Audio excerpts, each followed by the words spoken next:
I mentioned a game during my rant in the previous video, saying that it allows for an escape from the hustle and bustle of the city. That game, if you watched that video you might remember, was ABZU. At its most basic, ABZU is a game about swimming around in the ocean solving puzzles.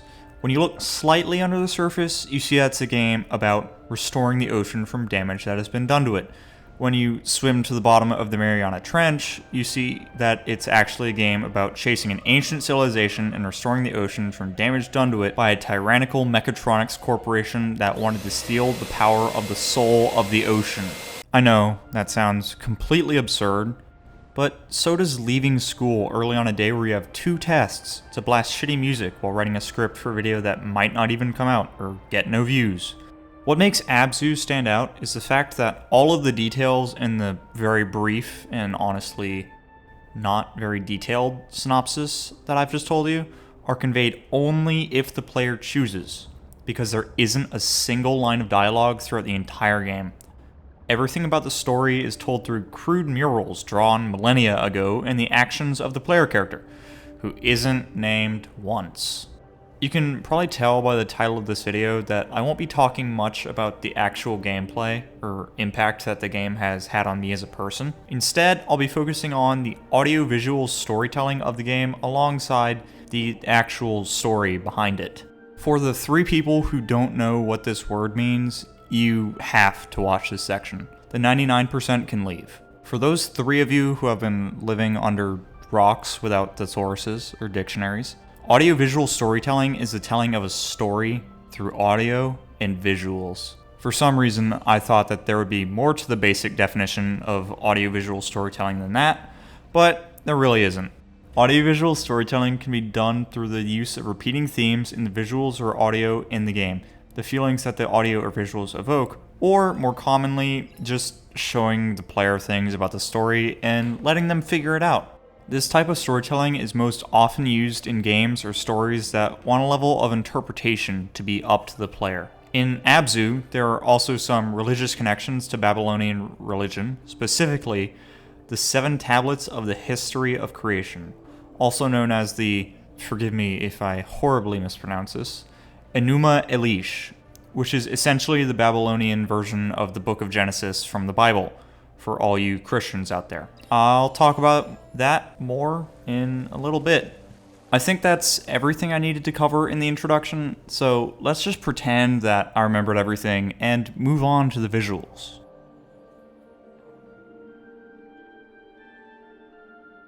The visuals of ABZU are simple and cel-shaded in a way that's reminiscent of Breath of the Wild and Tears of the Kingdom. I really like this. There's not much symbolism to be had here. The visuals are simple yet stunning. The lighting is also a high point. It is extremely good. Yeah, that's it. That's literally the entire visuals section. No overanalyzing this time. That killed my viewer retention last video.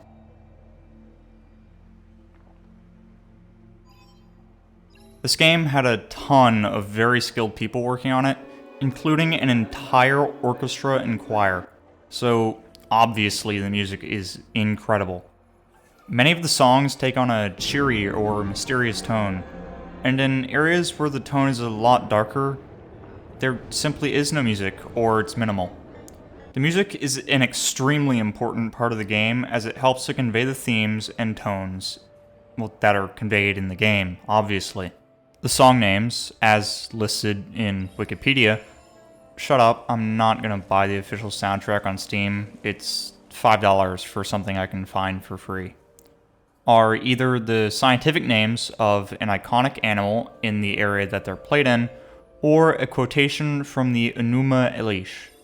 I read the Enuma Elish specifically for the purpose of making this video, and sorry to disappoint you, but I'm not a religious scholar, so bear with me when I say I have no idea what any of these excerpts mean. The only song whose name isn't straight from the Encyclopedia Britannica or the 7 Tablets is To Know Water. I have no idea what that means, but I did notice that in the 3rd line of the 1st tablet, a name of a primeval water god bears a striking resemblance to ABZU.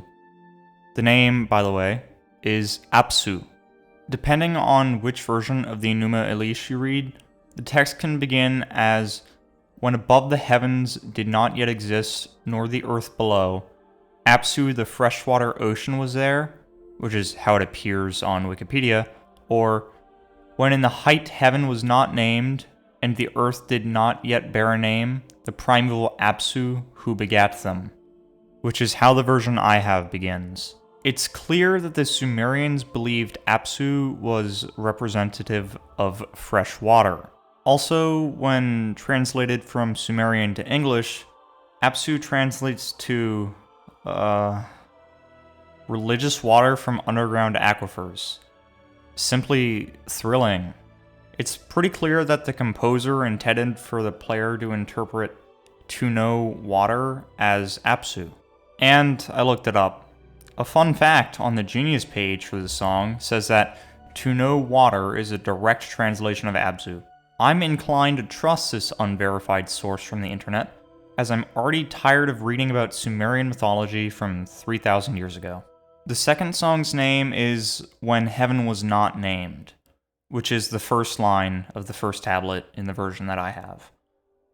I have no idea why they chose to put the third line before the first in the soundtrack. Maybe they wanted the first song to be self-titled. The name of this song is probably intended to imply that in this context, the ocean is heaven. And that's about as much song name analysis as I can stomach right now. I'll talk about the song names more as we reach the areas where they're played. Wait, what are we doing next? The story. We're doing the story based on different areas? Yeah. Oh, wonderful. I hope you like hearing me speculate about obscure murals and forget to talk about some song names that are literally just the scientific names of random fish that appear in each area. This part was added in addendum, but I forgot to write about the song names, so you don't have to listen to me ramble. You're welcome. Also, I'm keeping the first part in the video.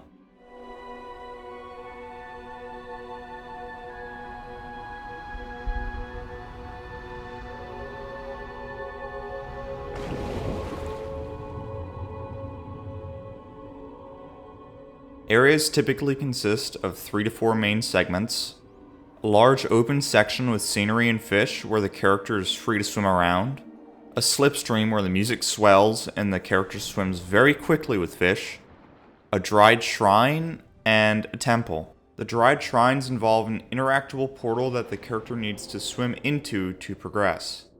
Inside the dried shrine, the character needs to interact with a sphere of glowing fluid, which fills the area around the shrine with glowing fluid. I'm going to call this Soul for reasons we're going to talk about later.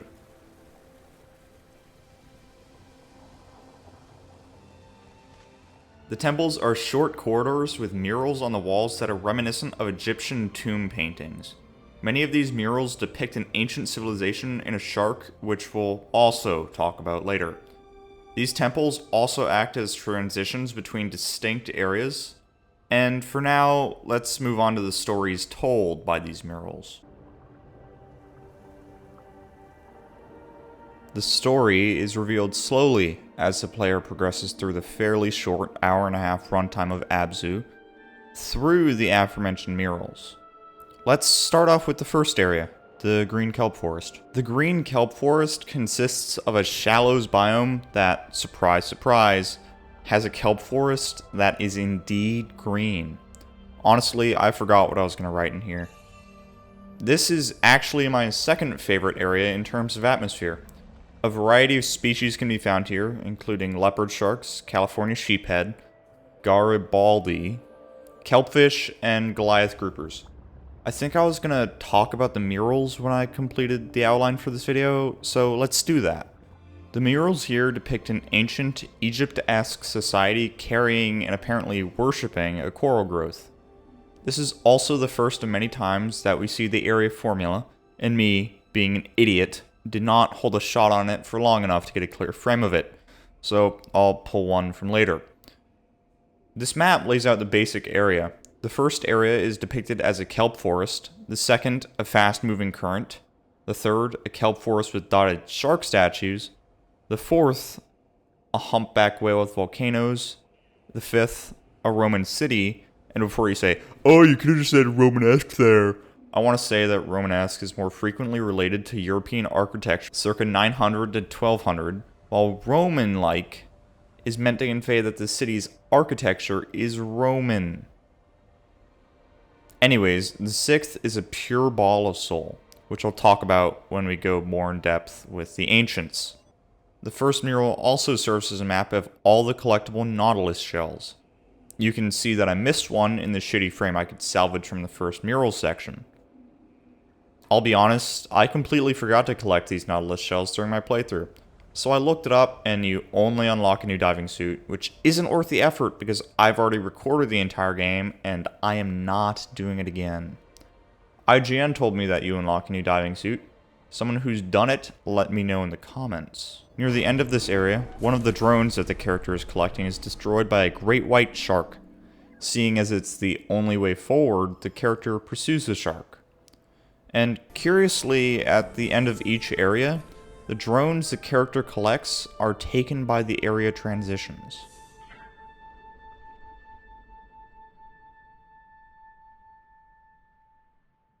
The next area is the coral reef.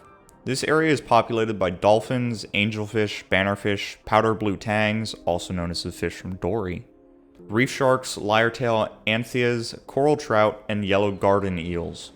You can actually ride along with the pod of dolphins and breach the surface with them, which I found to be incredibly cool. This area's dried temples spawns in orca whales when restored. Did you know that orca whales are actually dolphins? It's really quite interesting. This is definitely one of the prettiest areas in the game, but sadly the green and orange kelp forests exist, so it's not very high up on my tier list, which I might make at the end of this video. The murals from this area depict the ancient civilization either filling with or extracting soul from a great white shark that we've seen before. And actually, I think that we're following it. And I'm inclined to believe that the shark was being filled with soul, for more reasons that I'll talk about later. There's a fun little mini section outside of this, and it has a swarm of fish. Striped marlin, oceanic white-tipped sharks, and that's a humpback whale. Oh, you know what I'm about to do, right? I'm taking this thing to the surface. And that was amazing. Anyways, moving on.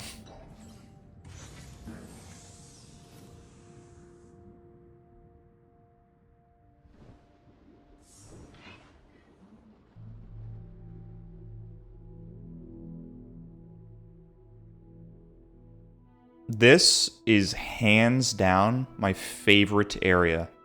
I think it's clear as to why. I love the warm colors of the kelp, seagrass, and fish. Plus, there's octopi, sunfish, and manatees, which are some of the best animals in the ocean in my opinion. I also think that this area is one of the strongest for the soundtrack, incorporating a good contrast of string instruments and choir. This is also the first time we see large structures made by the ancients outside of the dried temples and murals. In this case, we have to solve a puzzle that involves turning a crank to allow water to flow so a door will open. Opening the doors causes the music to rise in a way that feels very natural, which is very cool to me. I think this also demonstrates how deep we're getting into the ancient civilization. And while the player still doesn't know necessarily why the character is doing this, it's cool to see the remains of an ancient civilization slowly start to appear as you delve deeper. The dried temple here spawns in whale sharks, which are just the best. I went and saw them at the Atlanta Aquarium once. This area is also the first to incorporate a larger temple with many more murals, unraveling the story even more. One mural depicts what appears to be a machine or a heart creating soul whilst the ancients harvest it. Another depicts the ancients filling the dried temples, which raises the question, if the ancients filled the temples, then who drained them and why? The penultimate mural reveals what has happened. The machines drained the temples of their soul. However, the character is also shown to be carrying an orb of soul while standing atop the machine. This raises the question, are we the bad guy here? Wow! The final mural reveals the city of the ancients, It appears to have been a shrine to sea life that could only be accessed if all the temples were filled with soul. The shark is placed high above the main temple, but is surrounded by the animals we see rise out of each dry temple after we restore it. The ancients also seem to be still worshipping the shark. It's here that we also see our first taste of ancient deep sea life, with coelacanths being present here. We also see that a machine has broken into the temple, whereas previously the temples just sort of ended. This is some slight foreshadowing to the next zone.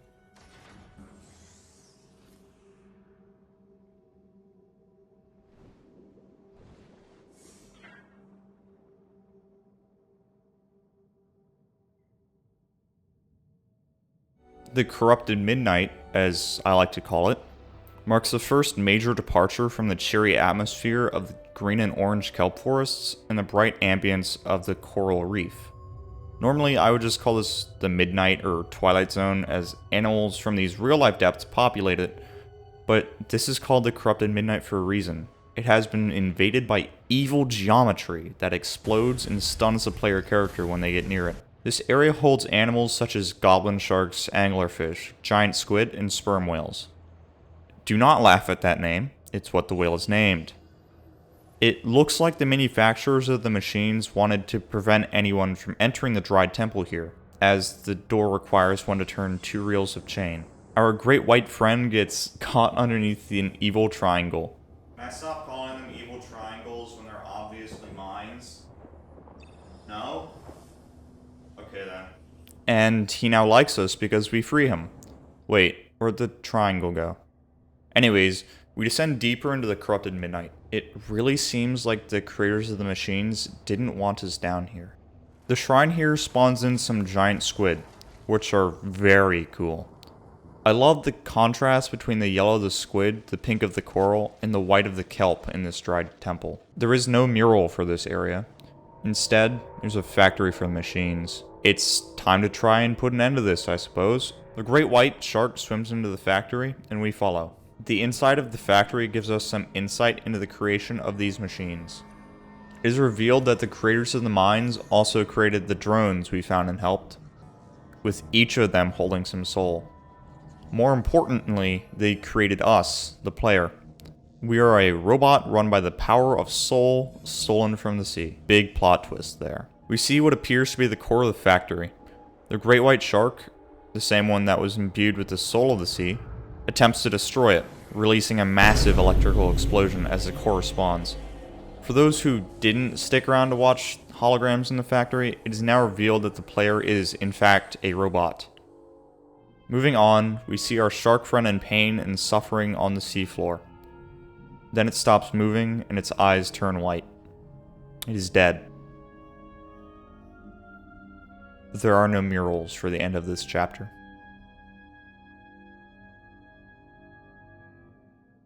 Hey, editing me here. If I sound different, it's because the last time I recorded audio for this video was in July of 2024.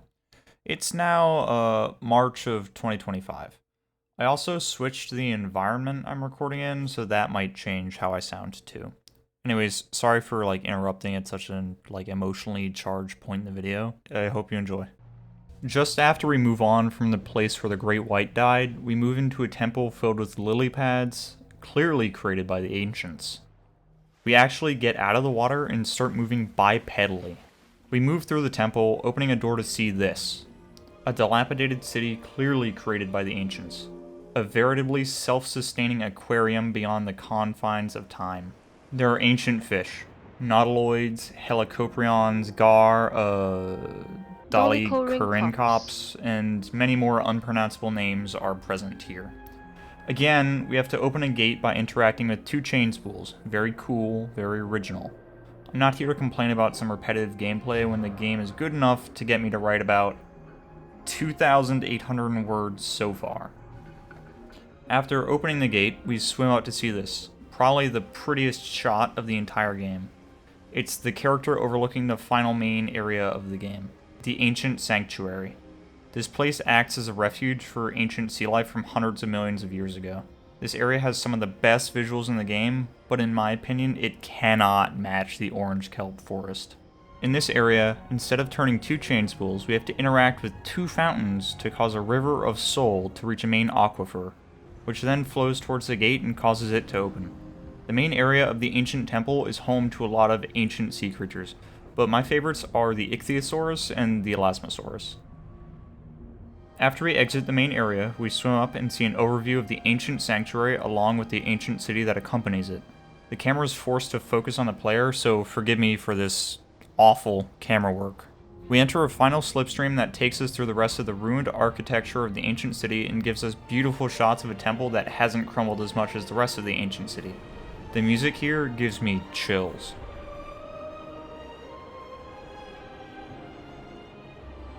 More chains. Woo. I promise there's not that many left. This time, using the chains opens a portal of soul. Entering this portal places us back in the temples. This time, there's an empty ball of soul there. We place the soul imparted in us into this ball, thus restoring the soul of the ocean and reviving the shark in a spectral form, revealing to us that the shark is the soul of the ocean. Also, it, fixes our body. The shark swims into a pinkish portal, and we swim around together in the final area of the game, which is not a main area, but, it's like a little room, I guess. I like to call this area the Soul Sanctuary. We go around the Soul Sanctuary destroying evil triangles in small renditions of each main area. There's the Kelp Forest, the Coral Reef, the Orange Kelp Forest, Corrupted Midnight. It doesn't include the Orange Sanctuary, as it was never breached by the machines.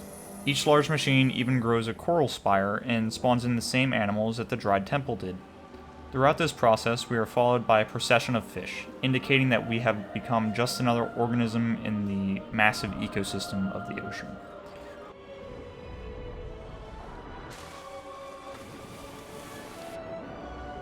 We enter the factory again, plowing through all the mines until we finally destroy the core. We have, in essence, saved the ocean. We see the ocean take back the core with miscellaneous animals spawning in, the credits roll, and that's it. That's the end of the game. Time to talk about the lore that barely exists.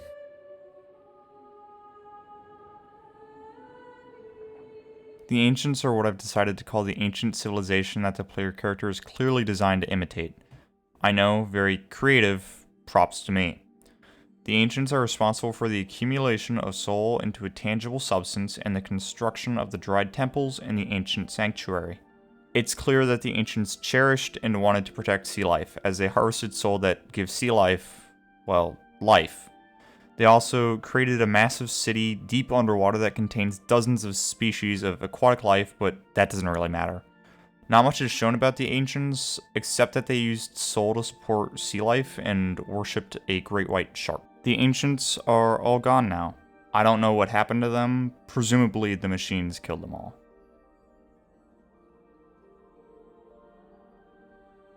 The existence of this substance isn't directly explained, but that won't stop me from speculating based on murals made of simple shapes. In the temple in the Orange Kelp Forest, the one with the most lore, we can see something that looks like a massive sea urchin with spines through it outputting a lot of soul.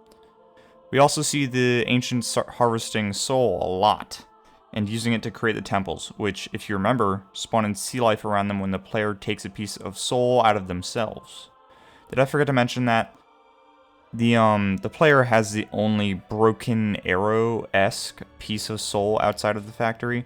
For those of you who aren't familiar with nuclear weapons terminology, a broken arrow is an incident involving a nuclear weapon. Typically, it's when the government loses a nuke. How do they manage to lose warheads that can end all human life? I have no idea. I'm calling it a broken arrow because of what the player character does. I think that, had the player not been imbued with soul sometime off screen, they wouldn't destroy the factory. Additionally, the player uses a piece of soul inside of them to restore the shark to life, so it's clear that soul has the power to create or restore life. This is why I think the shark was filled with soul by the Ancients. The shark is emblematic of the soul of the ocean as the Ancients intended. It's scarred and imperfect, but still majestic and beautiful. The shark represents survival, beauty, strength, and everything that makes the ocean unique. Given that soul can create life, I think that the soul within the player gave life and sentience to an otherwise inanimate being, which the machines couldn't anticipate, being machines and having no concept of life or chaos theory. Speaking of the machines, let's move on to them.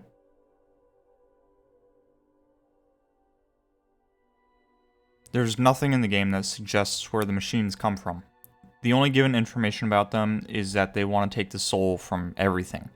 I don't know why they want to do that, but they do. The player is clearly a rogue machine due to the soul inside of them, something that I touched on about 30 seconds ago. I assume none of you are goldfish, and you remember that. But I just realized I've not given myself a name. Hold on. Let's go with Oscar. But Oscar, you furiously type in the comment section. The player's a machine. Why do the bombs blow up? I have an explanation. I think that the soul inside of the player causes the bombs to detonate, as we've already established that the soul can create life and presumably gave life to the player. A good explanation for this would be that the machines want to exterminate life, and the player has life, thus explaining why the bombs detonate. The machines also have a very contrasting color palette. They sport blacks and neon oranges, whereas the organic and natural things in the game are blue, green, pink, or more neutral shades of orange. This further cements them as a villain in the game, which didn't really need any more cementing. That's all I can talk about in the way of the machines, which brings us ever so closer to the end of this video.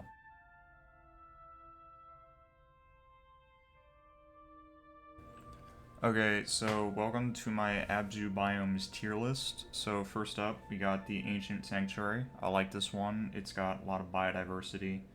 You know, pretty chill biomes. So we're going to throw that straight into the top of A tier.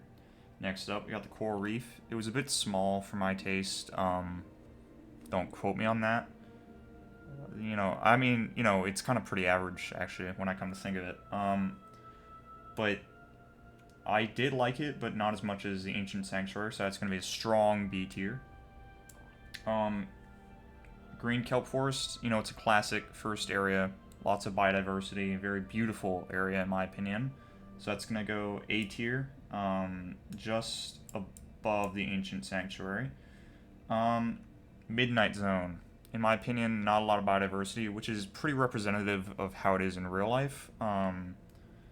But like, also, it's just kind of a short and a bit boring biome, so B tier. And naturally, Orange Kelp Forest, my goat. S tier. Alright, thanks for coming to my tier list. It's objectively right, you can't get mad. That's it. Thank you for watching and listening to me talking for God knows how long. I hope you'll give ABZU a shot. It's one of my favorite games, but it's a bit unfairly priced for its length, costing $20 while only being about an hour and a half. I tried to go for like a newish style in this video. I hope you enjoyed it. Again, thank you for watching and have a nice day. Alright, so a bit an addendum here. This is entirely unscripted. I have no idea what I'm about to say, so if I say something vehemently racist or anti-Semitic, it's on you.